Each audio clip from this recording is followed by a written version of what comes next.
Seinfeld said, actually typed something out on a piece of paper when he churned out bits for sketch shows like Fridays and Saturday Night Live.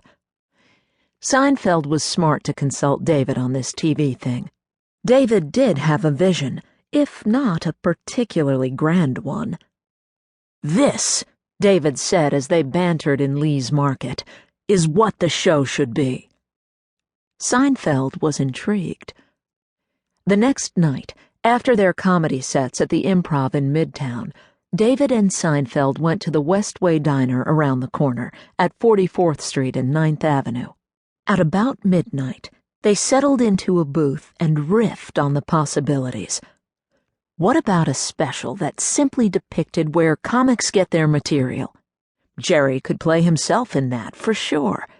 Cameras could document him going through his day, having conversations like the one at the market the night before. He'd later put those insights into his act, which audiences would see at the end of the special. As they brainstormed, Seinfeld had 1 cup of coffee, then 2. He usually didn't drink coffee at all. They were onto something. Seinfeld liked the idea enough to take it to NBC. The network signed off on it, suggesting a 90-minute special called Seinfeld's Stand-Up Diary that would air in Saturday Night Live's time slot during an off week.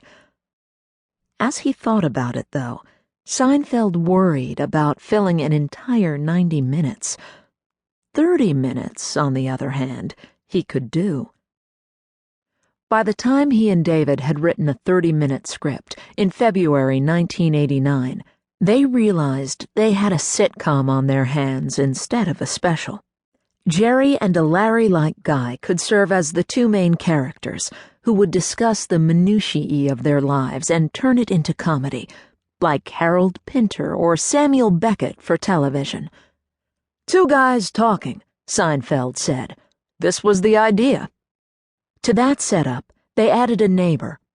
David told Seinfeld about his own eccentric neighbor, Kenny Kramer, a jobless schemer with whom David shared a car, a TV, and 1 pair of black slacks in case either had a special occasion. He would be the basis for the 3rd character. They set the first scene in a fictional coffee shop like the one where they'd hatched their idea, and called it Pete's Luncheonette. Seinfeldia's founding father and namesake got his first inkling that he was funny at age 8. Little Jerry Seinfeld was sitting on a stoop with a friend in his middle-class town on Long Island, eating milk and cookies. Jerry, usually a dorky, shy kid, said something funny enough to cause his friend to spit milk and cookies back into Jerry's face and hair. Jerry thought, I would like to do this professionally. Seinfeld was born in Brooklyn, but grew up in Massapequa. He spent his childhood watching Laugh-In, Batman, The Honeymooners, and Get Smart. When I heard that they were going to do a sitcom with a secret agent who was funny, the back of my head blew off, he later said. His parents, Betty and Cal, made humor a priority in their home. His father, a sign merchant, told jokes often. Even his business's name was a joke. Cal Seinfeld Signs.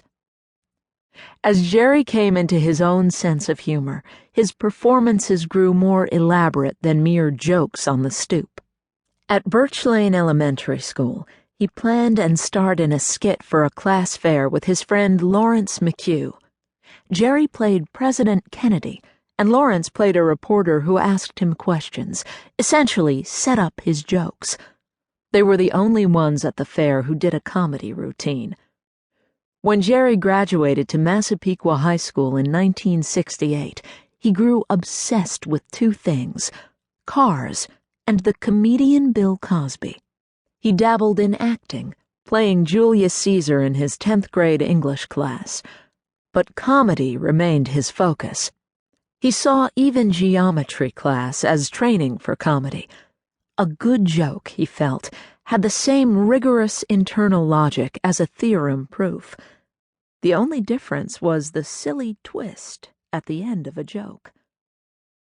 When a long-haired Jerry